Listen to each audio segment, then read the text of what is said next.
Wala nang maraming paligoy-ligoy pa, diretso sa punto na. Maiksi lang ang komentaryo, pero diretso sa punto. Maraming kuro-kuro, may tiwali, may totoo. Dito, sa puntong diretso tayo. Punto, diretso.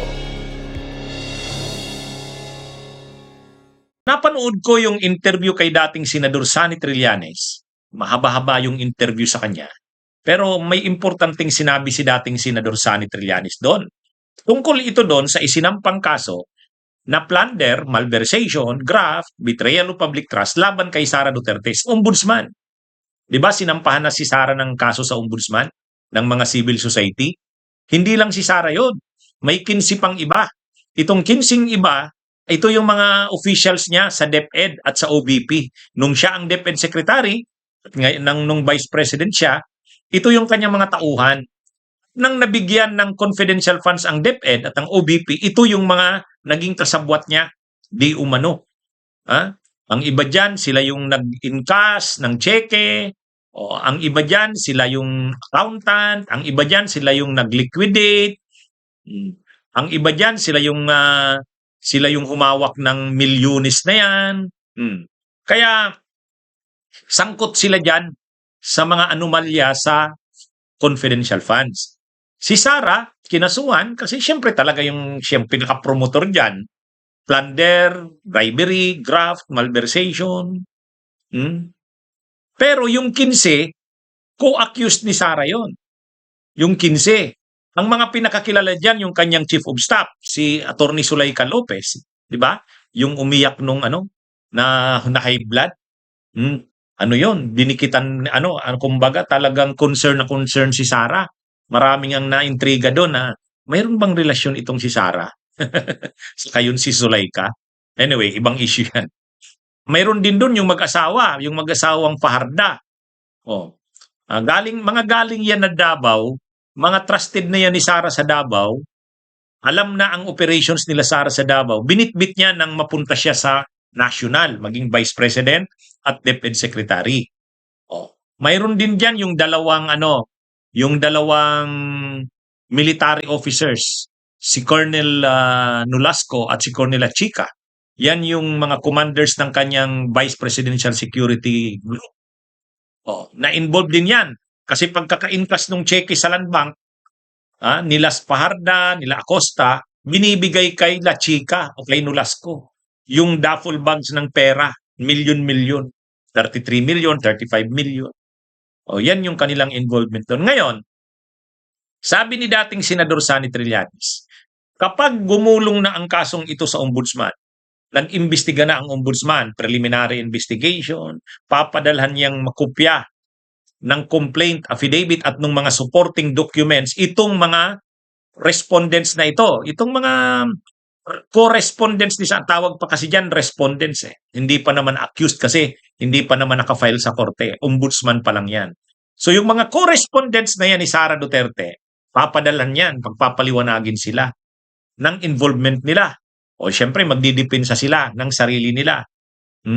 So ngayon, ang sinasabi ni dating Senador Sonny Trillanes, pag naipit yung mga yan at nakaramdam silang delikado nga ang lagay nila at posible silang makasuhan sa Sandigan Bayan at ang kaso sa kanila ay plunder at malversation at yung amount na involved sa malversation ay non-bailable, mag-iisip-isip yung mga yan, sabi ni dating Senador Sonny Trillanes. Mag-iisip-isip yan. Kapag nasukol yan, naipit yan, ayaw syempre nilang iwan ang kanilang mga pamilya, mahihiwalay sila sa pamilya nila. Dahil sa kanilang pagpapagamit kay Sara, kukulong sila. Kumbaga hindi hindi nila matanggap 'yon. Kaya posibleng ang iba diyan, o baka karamihan diyan, sabi ni dating Senador Sonny Trillanes, bibigay yan. Posibleng magtestigo yan laban kay Sara. Mag-i-state witness yan. Katulad ng nangyari kila Bryce Hernandez, kila Alcantara, dating DPWH Yusek Bernardo, o itong si dating DPWH NCR Regional Director Gerard Opolencia na ngayon nagsauli ng 40 million. Sabi ni dating Senador Sonny Trillanes, pag naipit yan, nasukol yan, mas pipiliin nila na wag silang makulong. At kapag naipit sila, pwedeng magtestigo yan laban kay Sara. At hindi lang yan. Alam mo, problema ni Sara dito, hindi lang siya yung nakasuhan. 15 sila. Kaya yun nga yung mga nakasama sa kaso, mag-iisip-isip na. Kasi unang-una, hindi naman sila yung nakinabang dyan sa pera na yan. Opo. Maari silang maging testigo laban kay Sara. And Yan yung sinasabi ni dating Senador Sonny Trillanes. Ako tingin ko totoo yun.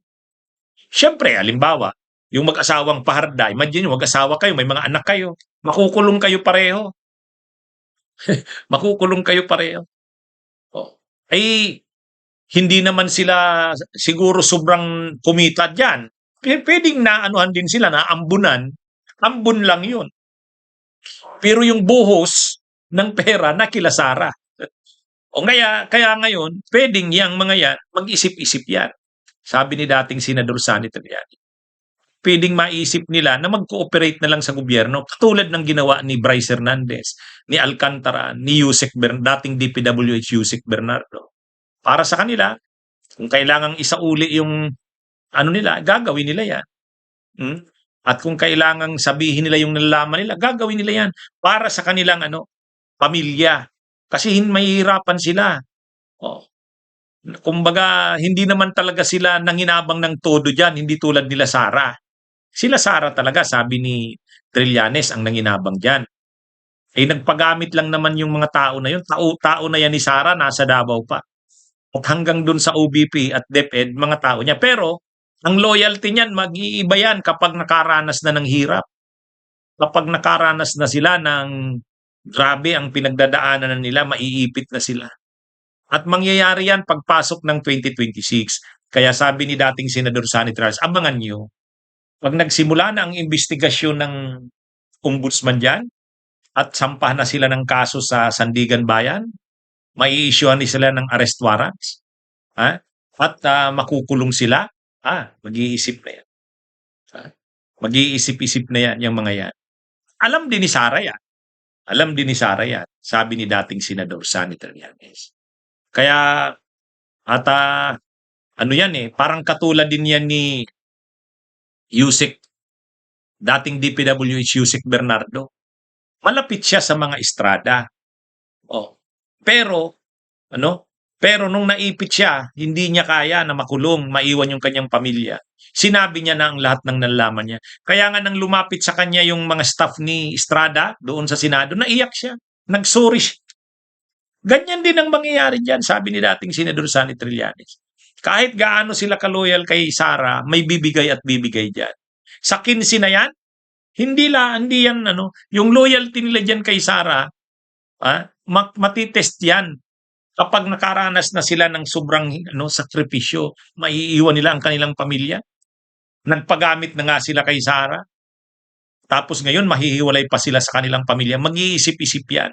Yang 15 na yan, na kinasuhan, mabuti si Sara, i-invoke niya na impeachable official siya. Sa kanya, investigasyon lang ang mangyayari. Hindi naman siya makakasuhan sa Sandigan Bayan. Kasi impeachable official siya. So sa kanya, investigasyon lang kay Sara. Pero yung 15, hindi sila impeachable officials. Makakasuhan sila, mai-issuehan sila ng arrest warrants, maaaresto sila, makukulong sila, at non-bailable ang mga kaso nila. Kaya mag-iisip-isip yan. Yan ang sinasabi ni dating Senador Sonny Trillanes. Bunyog, bunyog, halikan na kasama ka. Bunyog, kapag buklod ay may pag-asa. Luzon, Visayas, Mindanao, isa ang pananaw. Sa bagong Pilipinas ang bunyog isisigaw. Bunyog, bunyog, bunyog.